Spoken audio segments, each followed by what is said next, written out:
प्रिय दोस्तों, आप सबका स्वागत है हमारे YouTube चैनल पर। आज के वीडियो में हम बात करने वाले हैं कि वो कौन सी 10 गलतियां हैं जिनमें से एक भी अगर किसी के घर में होती है तो उस घर में कभी भी जीवन में सुख शांति नहीं होती है। केवल उस घर में दुख होता है, समस्याएं होती हैं और दरिद्रता होती है। अनेक प्रकार की किसी न किसी व्यक्ति को उस घर में बीमारियां घेर लेती हैं और उन सब का जिम्मेदार उस घर में रहने वाले व्यक्तियों के द्वारा की जाने इन 10 गलतियों में से एक भी करता है तो ये सब होना तय है। अगर दोस्तों आप हमारे YouTube चैनल पर नए हैं तो आप हमारे YouTube चैनल को ज़रूर सब्सक्राइब कर लें, जिससे आप हमारे आगे आने वाली वीडियो भी आसानी से देख सकें और अपने जीवन में एक अच्छा ज्ञान सीखकर अपने जीवन को बेहतर बना सकें। हमारे हिंदू धर्म के ग्रंथों में भी इन चीज़ों का बहुत ही विरोध किया गया है, क्योंकि मनुष्य इनसे पा कुछ नहीं सकता, केवल लाभ उसकी कल्पनाओं में रहता है और जीवन में केवल इनसे दुखी संकटों का सामना करना पड़ता है। इसलिए जो भी मनुष्य अपने आप को इन 10 कारणों से बचा पाता है फिर उसके जीवन में आनंदित होता है, वह उन्नति की ओर सफलता की ओर गमन करता है। क्योंकि आपके जीवन में जो भी आपको मिलता है वो आपके कर्मों के अनुसार ही मिलता है। अगर कर्म ही दुष्ट कर लिए तो फिर आप अच्छे की कल्पना कैसे कर सकते हैं। कर्म करने के लिए आपको ईश्वर ने स्वतंत्रता दे रखी है। आप जो भी चाहें वह कर्म अवश्य कर सकते हैं, परंतु इन कर्मों का परिणाम भुगतने के लिए आप स्वतंत्र नहीं हैं। फिर आपने जो कर्म कर लिया है उसका परिणाम आपको भुगतना ही पड़ेगा। इसलिए अगर हमें जीवन में ज्ञान होगा कि कौन से कर्म करने से हमारे ऊपर क्या असर पड़ेगा तो हम ऐसे कर्म करने से बच सकते हैं। हमारे घर में आने वाले दुखों को हम अपने कर्मों के द्वारा रोक सकते हैं, क्योंकि जो भी घर में आएगा वो हमारे कर्मों का ही परिणाम आएगा। और जब कर्म बदल लिए जाते हैं तो परिणाम बदल जाते हैं। और कर्म बदलने के लिए पहले अपनी सोच, अपने विचारों को बदलना बहुत ही ज़रूरी है। नंबर पहले पर बात करते हैं, जो कि दुनिया में सबसे ज़्यादा कारण पाया जाता है और हर घर में किसी न किसी प्रकार से ये कारण घटित ही हो ही जाता है। जो व्यक्ति अपने भाई की संपत्ति या भाई के हिस्से को अपने छलपूर्वक या झूठ पाकन कर भाई का हक ले लेता है, फिर वह व्यक्ति कभी सुखी नहीं हो सकता। क्योंकि जो व्यक्ति भी अपने हक के बाहर जाकर कुछ लेता है तो उसका दंड उसे अवश्य मिलता है। इसलिए आपको जितना भी आपका अधिकार बनता है उससे बाहर आप कुछ ना मत लीजिए। जितना हिस्सा आपका आता है उतना ही लीजिए। जिस प्रकार से मिल रहा है उसी प्रकार से लीजिए। सर्वोत्तम या उच्चतम या सबसे बढ़िया चुनने का कभी भी अपने मन में ख्याल न लाए। अगर आपके कर्म अच्छे होंगे तो आपको कितना ही बुरा हिस्सा क्यों ना मिला हो, वह आपके लिए वरदान के रूप में साबित होगा। आप उसे बहुत उन्नति कर सकते हैं। इसलिए श्रेष्ठ अपने भाइयों को देने का प्रयास करें, फिर आपको जो मिलता है वह ग्रहण कर लीजिए। और अब हम नंबर दूसरे पर बात करते हैं। जो व्यक्ति दूसरे के धन को किसी भी कुनीतियों के द्वारा ग्रहण करता है जो कि धार्मिक दृष्टि से गलत होती हैं, तो वह व्यक्ति भी अपने जीवन में कभी सुखी नहीं हो सकता।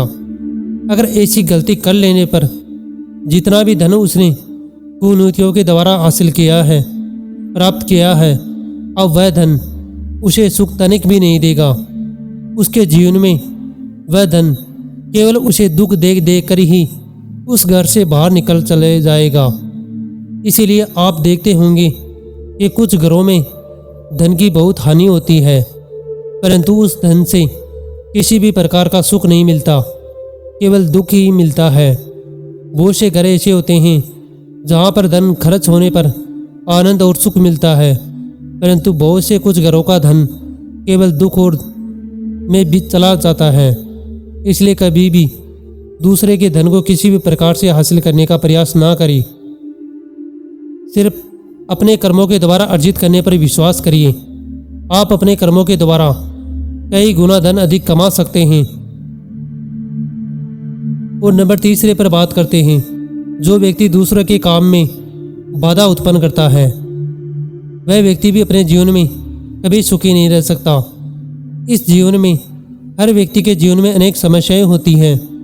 व्यक्ति उन्हें किसी न किसी तरीके से उभरने का प्रयास करता है, तो कोई दूसरा व्यक्ति कर उसके कार्य में बाधा उत्पन्न करता है, उसे दुख पहुंचाता है, उसकी शांति को भंग करता है, उसकी खुशियों में बाधा उत्पन्न करता है, तो वह व्यक्ति भी कभी खुशी नहीं हो सकता।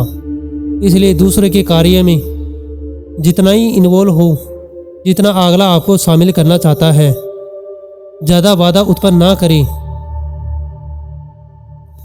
चौथा कारण है, अगर आपके पास कुछ है भी तो उसे विनम्रता के साथ ही अपनाए रखें।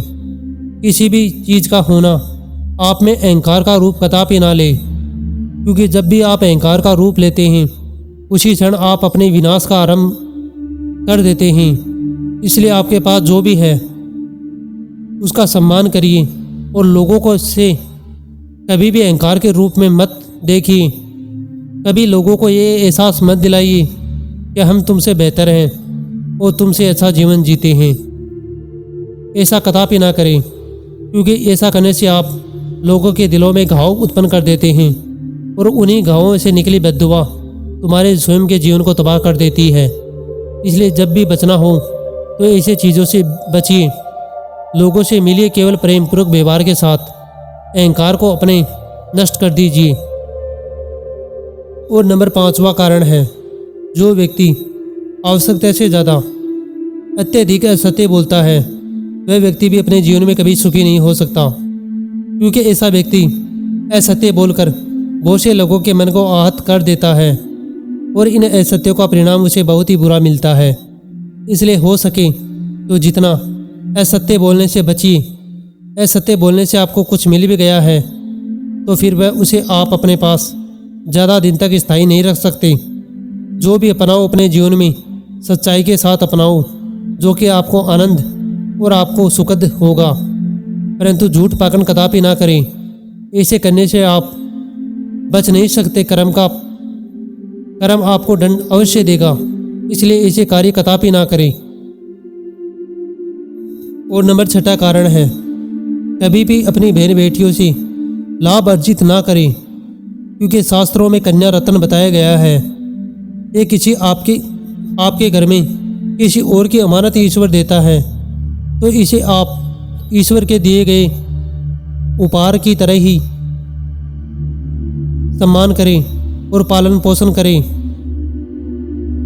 ये सोचकर कि मैं धन्यभागी हूँ, ईश्वर ने मुझे कन्या रत्न दिया है, किसी और की अमानत दिया है। मुझसे हो सकता है जितना मैं सुख इसे अवश्य दूंगा और इसके गंतव्य स्थान तक पहुंचाने में योगदान दूंगा, परंतु आप अगर उनसे कठिन परिश्रम कराकर लाभ अर्जित करते हैं या उनके किसी भी प्रकार से धन लेते हैं तो आप अपने जीवन में दुखों को आमंत्रित करते हैं। जो व्यक्ति ऐसी गलती कर देता है फिर इसका दंड उसे बहुत ही बुरा मिलता है। वह कन्या रत्न के मिलने वाले पुण्य से वंचित रह जाता है, क्योंकि अगर एक पिता कन्या को अपने घर में जन्म देकर उसका पालन पोषण कर कर उसका विवाह अगर विधि विधान के द्वारा कर देता है तो उस व्यक्ति को ईश्वर बहुत ही पुण्य देते हैं। इनसे उसके जीवन में उन्नति शांति प्राप्त होती है, और जो ऐसा नहीं कर पाता है वह केवल अशांति दुखों को आमंत्रित करता है। और नंबर 7वें कारण पर बात करते हैं। जो व्यक्ति अन्य व्यक्तियों से अपनी विपदाओं में उधारी पैसा ले लेता है और नहीं चुका पाता है, तब भी उसके घर में बहुत ही भयंकर तरीके से अशांति बनी रहती है। जब तक वह पैसा नहीं चुका देता तब तक उसके घर में अशांति ही रहती है। इसलिए जिससे आपने पैसा उधारा ले रखा है उसका पैसा देने का प्रयास अवश्य करें। किसी भी बहाने से या किसी भी प्रकार के छल कपट से किसी का पैसा खाने का प्रयास कदापि ना करें, क्योंकि इस सृष्टि में उस ईश्वर से बड़ा कोई नहीं है। अगर तुमने किसी से कुछ छीन भी लिया है, किसी का कुछ खा भी लिया है, तो ईश्वर तुमसे वह एक दिन जरूर वसूलेंगे। हो सके तो जितना हो सके आप स्वयं ही उसका भुगतान कर दे, अन्यथा ईश्वर आपसे उतनी मात्रा का धन आपके घर से छीन कर ले जाएगा जिसे आप रोक भी नहीं सकते। और नंबर 8वें कारण पर बात करते हैं।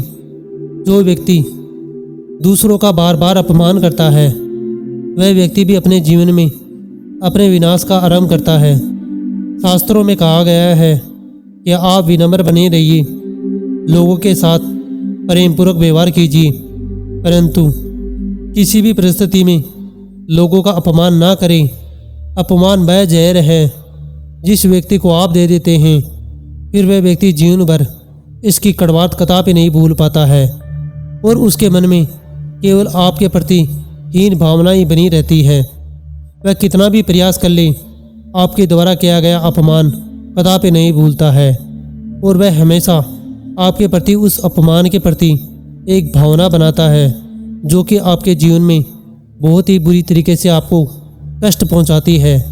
इसलिए कभी भी किसी का अपमान ना करें। और नंबर 9 पर बात करते हैं। कभी भी किसी की निंदा ना करें। आजकल बहुत से लोग अगर किसी से जरा सा मन दुखी हो जाता है तो उस व्यक्ति की निंदा करना प्रारंभ कर देते हैं, परंतु आप निंदा करने से बचिए। आप जिस भी व्यक्ति की निंदा करेंगे, अगर उस व्यक्ति को आपके बारे में पता चलेगा तो अकारण ही आप उस व्यक्ति को अपना शत्रु बना बैठेंगे। फिर वह व्यक्ति आपकी निंदा करने लग जाएगा। इसलिए हो सके तो जितना निंदाओं से बचिए। जितनी आवश्यकता हो केवल उतना ही बोलिए, न कि किसी के जीवन की पोथी खोल दें। इसलिए निंदा करना शास्त्रों में भी पापजनक माना गया है। और 10वां कारण है अपने सम्मान का मोह रखना। ये दोस्तों, सम्मान का मोह रखना मूर्खों का सबसे बड़ा गुण है। केवल मूर्ख व्यक्ति ही अपने सम्मान का मोह रखते हैं, परंतु कुछ ज्ञानवान होने के पश्चात भी कुछ व्यक्तियों में सम्मान का मोह प्राप्त करने की इच्छा रहती है, परंतु ये सब गलत है, क्योंकि सम्मान किसी से करवाया नहीं जाता। अगर व्यक्ति अपने मन से आपका सम्मान करता है तो अच्छी बात है, नहीं कर भी करता है तो आपको कभी भी इसके लिए बुरा महसूस नहीं होना चाहिए। जो जैसा है उसको उसी रूप में स्वीकार कर ले। जो व्यक्ति आपका जिस प्रकार से आदर कर सकता है उसको उस रूप में स्वीकार कर ले। कदापि अपने अनुसार सम्मान प्राप्त करने की इच्छा ना रखे, क्योंकि ये सम्मान का मोह ही आपका अपमान का कारण बन जाता है। इसलिए आप लोगों की नज़रों में गिर जाते हैं कि लोगों को लगेगा कि ये व्यक्ति केवल सम्मान का भूखा है, तो आपको ऐसा कदापि नहीं करना है। केवल जो व्यक्ति जिस तरीके से आपके साथ व्यवहार करे उसी को स्वीकार कर लीजिए। सम्मान की अपेक्षा ना करें। जो जैसा है वो वैसा ही रहेगा, आपके कहने से कोई बदल नहीं सकता। दोस्तों, ये वह 10 कारण थे। जिस भी घर में अगर इन 10 कारणों में से एक कारण भी होता है तो उस घर में अशांति बनी रहती है, सुख उस घर में नहीं आता है। उस घरों में केवल बीमारियां, दरिद्रता और उस घरों में रहने वाली संतानें भी दरिद्र प्रकार की हो जाती है। इसलिए आप अगर हो सके तो संभव इन 10 कारणों में से किसी भी कारण का अनुसरण ना करें, अन्यथा आपके जीवन में दुख संकट आना तय है। दोस्तों, अगर आपको इन 10 कारणों में से जो भी कारण सबसे महत्वपूर्ण लगे हैं वो हमें जरूर बताना। भगवान शिव की कृपा आप पर सदैव बनी रहे। मिलते हैं फिर अगले वीडियो में। तब तक के लिए धन्यवाद। आपका दिन शुभ हो।